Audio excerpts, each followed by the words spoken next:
വറുത്തരച്ച ചിക്കൻ കറിയാണ് നമ്മളിന്ന് റെഡിയാക്കുന്നത്. അതിനേക്കായിട്ട് ഒരു പാൻ അടുപ്പത്തേക്ക് വയ്ക്കുക. 2 ഏലക്ക, 2 ഗ്രാമ്പു, ചെറിയ കഷ്ണം പട്ട ചേർത്ത് കൊടുക്കുക. 1 ടീസ്പൂൺ കുരുമുളക്, 1 ടീസ്പൂൺ പെരിഞ്ചീരകം ചേർത്ത് കൊടുക്കുക. അതുപോലെ തന്നെ 1 കപ്പ് ചിരകിയ തേങ്ങ ചേർത്ത് കൊടുക്കുക.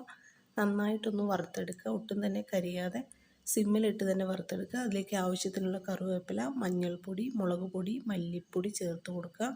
ഒട്ടും തന്നെ കരിയാതെ നന്നായി വറുത്തെടുക്കുക. പച്ചമണം മാറിയതിന് ശേഷം മാത്രം നമുക്കിതിലേക്ക് ആവശ്യത്തിനുള്ള എണ്ണ ഒഴിച്ചു കൊടുത്ത് നന്നായിട്ട് ഈ മിക്സ് മൊരിയിച്ചെടുക്കണം. ചെറിയ തീയിലിട്ട് തന്നെ നന്നായി വറുത്ത് മൊരിയിച്ചെടുക്കുക. അതിനുശേഷം ഇത് നന്നായി ചൂടാറിയതിന് ശേഷം ഇത് നമ്മളൊരു മിക്സി ജാറിലേക്കിട്ട് ഒട്ടും തന്നെ വെള്ളം ചേർക്കാതെ ഒന്ന് പൊടിച്ചെടുക്കണം. ആദ്യം തന്നെ പൊടിച്ചെടുത്തതിന് ശേഷം മാത്രം ഇതിലേക്ക് ആവശ്യത്തിനുള്ള വെള്ളവും കൂടെ ചേർത്ത് കൊടുത്ത് നന്നായി പേസ്റ്റ് രൂപത്തിലാക്കി നമുക്കൊന്ന് മാറ്റി വയ്ക്കാം. നന്നായി പേസ്റ്റാക്കിയിട്ട് ഒന്ന് മാറ്റി വയ്ക്കുക. അതിനുശേഷം ചിക്കൻ കറി വെക്കാനായിട്ടൊരു പാൻ വെച്ച് കൊടുക്കുക. അതിലേക്ക് ആവശ്യത്തിനുള്ള എണ്ണ ചേർത്ത് കൊടുക്കുക. 1/2 ടീസ്പൂൺ പെരിഞ്ചീരകം ചേർത്ത് കൊടുക്കുക. ഇഞ്ചി വെളുത്തുള്ളി പേസ്റ്റ് ചേർത്ത് കൊടുത്ത് നന്നായി ഒന്ന് വഴറ്റിയെടുക്കുക. പച്ചമണം എല്ലാം മാറിയതിന് ശേഷം നമുക്കിതിലേക്ക് ആവശ്യത്തിനുള്ള സവോള ചേർത്ത് കൊടുക്കുക. സവോള നന്നായിട്ട് വഴറ്റിയെടുക്കണം.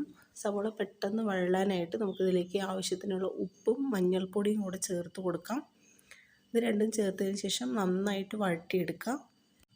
നന്നായി ഒന്ന് വഴണ്ടതിന് ശേഷം നമുക്കിതിലേക്ക് ആവശ്യത്തിനുള്ള തക്കാളി ചേർത്ത് കൊടുക്കാം. തക്കാളി നന്നായിട്ട് ഇതിനോടൊപ്പം തന്നെ യോജിപ്പിച്ച് നന്നായി വഴറ്റിയെടുക്കുക. ഈ മിക്സ് നന്നായിട്ട് വഴണ്ടതിന് ശേഷം മാത്രം നമ്മൾ നേരത്തെ അരച്ച് വെച്ചിരുന്ന പേസ്റ്റ് നമ്മളിതിലേക്ക് ചേർത്ത് കൊടുക്കാം.